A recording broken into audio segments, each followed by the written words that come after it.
Every April Fool's Day, my boyfriend joined his childhood friend in the same cruel prank, pretending to propose to me. Last year, I slipped the ring onto my finger, my heart full of hope. Suddenly, the mechanism snapped tight. Pain shot through my hand and I cried out. He apologized afterward and promised that this year the proposal would be real. As such, I arrived carefully dressed, believing him. Instead, I was met with a face full of cake. He reached out gently, wiping the cream from my face as if it were nothing more than a harmless joke. However, this time I took a step back. After 6 disappointments, I chose to walk away. So why was it that, in the end, he was the one consumed by regret? Every year on April Fool's Day, my boyfriend would team up with his childhood best friend to pull the same prank on me. He would pretend to propose. Last year, the two of them laughed like it was the funniest thing in the world, even though my fingers were almost crushed in the process. Later, he apologized and swore that this year would be different. This year, the proposal would be real. As such, when he called me again, sounding urgent and telling me to come to the place where we had our very first date, I believed him. I curled my hair, got my nails done, and spent extra time perfecting my makeup. I picked out a brand new outfit and even drafted the announcement post I was going to share once everything became official. However, the second I stepped through the door, smiling and full of excitement, a thick slab of cake cream slammed straight into my face. Laughter burst out from among the crowd and a girl's voice rang out, bright and smug. "I told you Whitney would show up, Nolan. You lost." Nolan Jones walked over and, just like always, gently wiped the cream off my face. "You got all dressed up," he said with a soft smile. "It's a shame about the outfit." Then he added, like it was nothing, "I made a bet with the guys about whether I could get you to come. I said you wouldn't.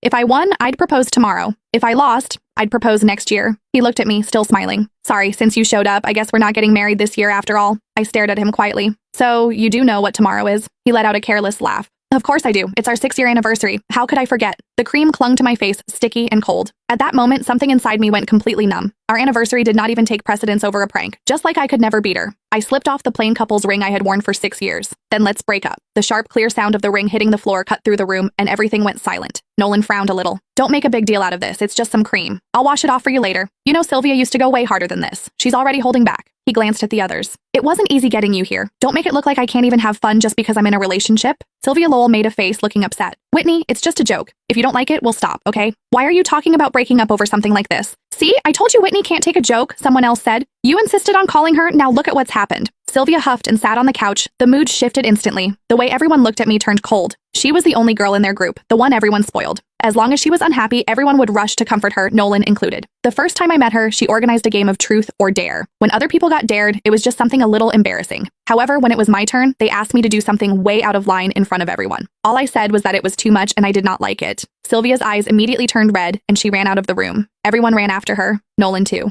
The welcome party that was supposed to be for me ended with me sitting there alone. He never said anything about it afterward, but from that day on, he never brought me to their gatherings again, unless Sylvia said it was okay. Then Nolan looked at me, his brows pulled tight. "Whitney, apologize to Sylvia. Before, I would have swallowed everything. I would have forced a smile,